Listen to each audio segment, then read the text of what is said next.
And the United States will take action today to ease a crisis in the animal world. At most, just 650,000 elephants continue to roam Africa. That is only half the number that lived on the continent in 1979. Last year alone, 35,000 elephants were killed. The reason? Profit from ivory tusks and carvings. Today, major steps will be taken to try to literally smash the industry. Barry Petersen is at the Rocky Mountain Arsenal National Wildlife Refuge in Commerce City, Colorado. Barry, good morning. Good morning, Charlie and Nora. Well, this is just part of 6 tons of illegal ivory that later today will be taken to a rock crusher and turned into this, virtually worthless bits and pieces. All this in an effort to persuade other governments to crack down on the illegal ivory trade. It is everything from tusks to fancy jewelry, and its destruction is meant to spotlight the devastation caused by poaching.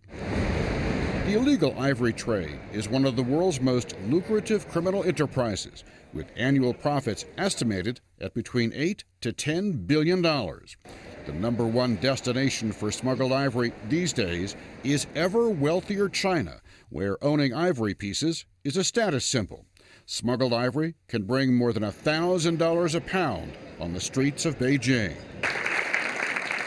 The Clinton Global Initiative recently announced an $80 million pledge to fight the increasingly sophisticated illegal ivory trade. And former Secretary of State Hillary Clinton spoke earlier this week at the premiere of a documentary about the ivory trade called White Gold.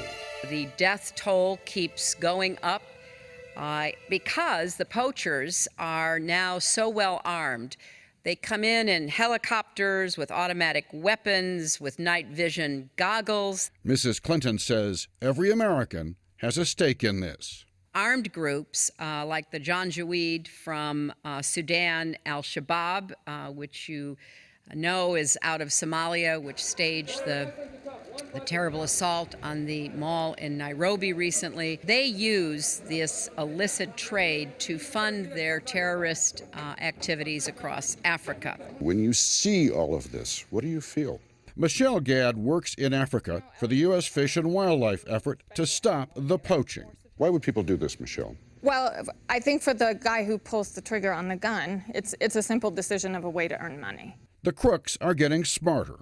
Ivory exported before 1989 is still legal, so they discolor tusks like this to make it look old, trying to fool inspectors. So this one, they have soaked it either in a chemical or also even in tea.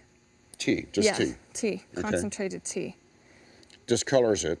To try to discolor it and convince people that this is not actually subject to the ban in ivory trade.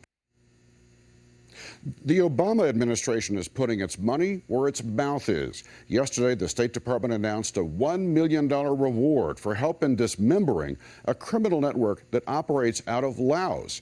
It runs the ivory from Africa into the Asian markets.